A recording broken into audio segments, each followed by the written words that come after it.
So I just wanted to read some of this book from A Little Life by Yanagihara. I'm sorry, um, Hanya. Not sure I read that quite correctly. But this book I saw on TikTok, probably a year ago, and it was everywhere. And, a book that has a face on it in so much pain. But this is one of those books that you don't forget. It's the story of these four men and their relationships together.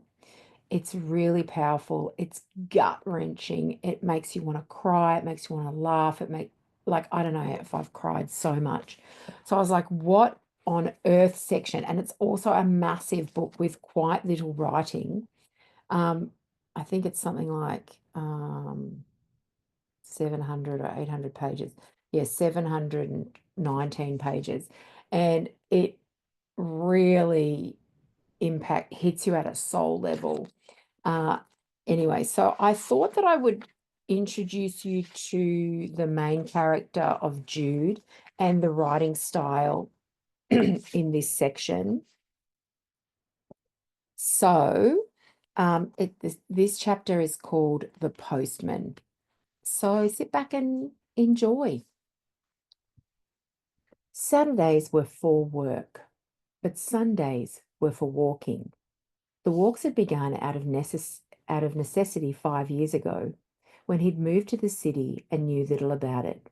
Each week, he'd choose a different neighbourhood and walk from Lisbonard Street to it, and then around it, covering its perimeter precisely, and then home again. He never skipped a Sunday, unless the weather made it near impossible. And even now, even though he'd walked every neighbourhood in Manhattan, and many in Brooklyn and Queens as well, he still left every Sunday morning at 10 and returned only when his route was complete. The walks had long ceased to be something he enjoyed, although he did not enjoy them either. It was just something he did. For a period, he had also hopefully considered them something more than exercise, something perhaps restorative, like an amateur physical therapy session, despite the fact that Andy didn't agree with him and indeed disapproved of his walks. "I'm fine with you wanting to exercise your legs," he said, "but in that case you should really be swimming, not dragging yourself up and down the pavement." He wouldn't have minded swimming, actually, but there was nowhere private enough for him to swim, and so he didn't. Willem had occasionally joined him on these walks, and now, if his route took him past the theatre, he he would time it so that they could meet at the juice stand down the block after the matinee performance. They would have their drinks, and Willem would tell him how the show had gone, and would buy them a salad to eat before the evening performance, and he would continue south toward home.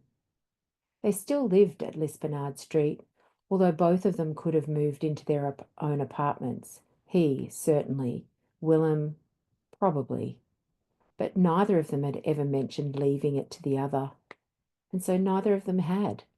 They had, however, annexed the left half of the living room to make a second bedroom, the group of them building a lumpy sheetrocked wall one weekend. So now when you walked in, there was only the grey light from two windows, not four, to greet you. Willem had taken the new bedroom, and he'd stayed in the old one. Aside from their stage door visits, it felt like he never saw William these days. For all that Willem talked about how lazy he was, it seemed he was constantly at work or trying to work. 3 years ago, on his 29th birthday, he'd sworn he was going to quit Ortolan before he turned 30. And 2 weeks before his 30th birthday, the two of them had been in the apartment, squashed into their newly partitioned living room. Willem worried about whether he could actually afford to leave his job when he got a call, the call he'd been waiting for years. The play had resulted from that call had been enough of a success and had gotten Willem enough attention to allow him to quit Ortolan for the good 13 months later, just 1 year past the self-imposed deadline. He'd gone to see Willem's play, a family drama called The Malamud Theorem, about a literature professor in the early throes of dementia and an estranged son, a physicist, 5 times, twice with Malcolm and JB, and once with Harold and Julia, who were in town for the weekend, and each time he managed to forget that it was his old friend, his roommate, on stage, and at curtain call he'd felt both proud and wistful, as if the stage's very elevation announced Willem's ascendancy to some other realm of life, one not easily accessible to him. His own approach to 30 had triggered no latent panic, no fluster of activity, no need to arrange the outlines of his life to more closely resemble what a 30-year-old's life ought to be. The same was not true of his friends, however, and he'd spent the last 3 years of his 20s listening to the eulogies for the decade and their detailing of what they'd had and hadn't done, and the cataloguing of their self-loathing and promises. Things had changed then. The second bedroom, for example, was erected partly out of Willem's fear of being 28 and still sharing a room with his college roommate, and that same anxiety, the fear that fairy tale like the turn into their 4th decade would transform them into something else, something out of their control, unless they preempted it with their own radical announcements. Inspired by Malcolm's hasty coming out to his parents, only to see him retreat back in the following year when he started dating a woman. But despite his friends' anxieties, he knew he would love being 30 for the very reason that they hated it, because it was an age of undeniable adulthood. He looked forward to being 35, when he would be able to say he'd been an adult for more than twice as long as he'd been a child. When he was growing up, 30 had been a far-off, unimaginable age. He clearly remembered being a very young boy. This was when he lived in the monastery, and asking Brother Michael, who liked to tell him of the travels he'd taken in his other life, when he too might be able to travel. When you're older, Brother Michael had said. When, he'd asked? Next year? Then even a month had seemed as long as forever. Many years, Brother Michael had said. When you're older, when you're 30, and now, in just a few weeks, he would be. On those Sundays when he was readying to leave for his walk, he would sometimes stand barefoot in the kitchen, everything quiet around him, and the small, ugly apartment would feel like a sort of marvel.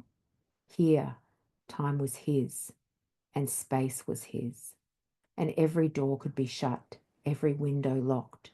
He would stand before the tiny hall closet, an alcove really, over which they'd strung a length of burlap, and admire the stores within. At Lisbonard Street, there were no late-night scrambles to the bodega on West Broadway for a roll of toilet paper, no squinching your nose above a container of long-spoiled milk found in the back corner of the refrigerator. Here, there was always extra. Here, everything was replaced when it was needed to be. He'd made sure of it.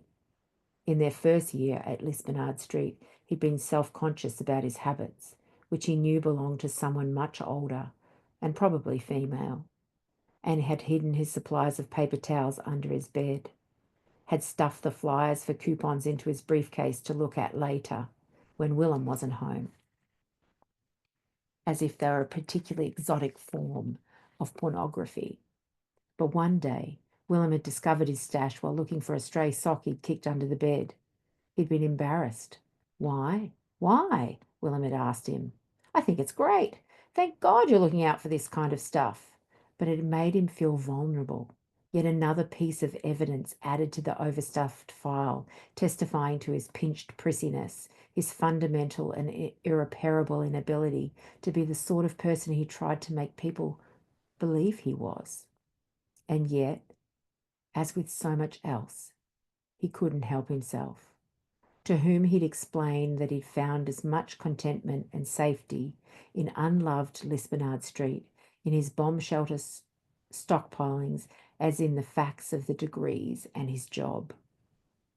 Or that the moments alone in the kitchen were something akin to meditative, the only times he found himself truly relaxing, his mind ceasing to scrabble forward, planning in advance the thousands of little deflections and smudgings of truth, of fact, that necessitated his every interaction with the world and its inhabitants. To no one he knew, not even to William. But he'd had years to learn how to keep his thoughts to himself. Unlike his friends, he had learned not to share evidence of his oddities as a way to distinguish himself from others, although he was happy and proud that they'd shared theirs with him. Today he would walk to the Upper East Side, up West Broadway to Washington Square Park, to University through Union Square, up Broadway to Fifth, where he'd stay on 86th Street, and then back to Madison to 24th Street, where he'd cross to Lexington before continuing south and east once more to Irving, where he'd meet Willem outside the theatre. It had been months, almost a year, since they'd done this circuit, both because it was very far and because he'd already spent every Saturday on the Upper East Side of town in a townhouse not far from Malcolm's parents, where he tutored a 12-year-old boy named Felix. But it was mid-March, spring break, and Felix and his family were on vacation in Utah, which meant he ran no risk of seeing them. Felix's father was a friend of friends of Malcolm's parents, and it had been Malcolm's father who'd gotten him the job. "They're really not paying you enough in the U.S. Attorney's office, are they?" Mr. Irvin had asked him. "I don't know why you don't just let me introduce you to Gavin." Gavin was one of Mr. Irvin's law school friends who presided over one of the city's more powerful firms. "Dad, he doesn't want to work for some corporate firm," Malcolm had begun, but his father continued talking as if Malcolm hadn't even spoken, and Malcolm had hunched back in his chair. He'd felt bad for Malcolm then, but also annoyed, as he had told Malcolm to discreetly inquire whether his parents knew who might have a kid who needed tutoring, not to actually ask them. "Really, though," Malcolm's father said to him, "I think it's terrific that you're interested in making your way on your own." Malcolm slouched even lower in his seat. "But do you really need the money that badly? I didn't think the federal government paid that miserably, and it's been a long time since I was in the public service." He grinned. He smiled back. "No, the salary's fine." It was. It couldn't have been to Mr. Irvin, of course, not to Malcolm, but it was more money than he'd ever dreamed he could have, and every 2 weeks it arrived, a relentless accumulation of numbers. "I'm just saving up for a down payment." He saw Malcolm's face swivel towards him, and he reminded himself to tell Willem that particular lie he'd told Malcolm's father before Malcolm told Willem himself. "Oh, well, good for you," said Mr. Irvine. That is a goal he could understand. And as it happens, I know just the person.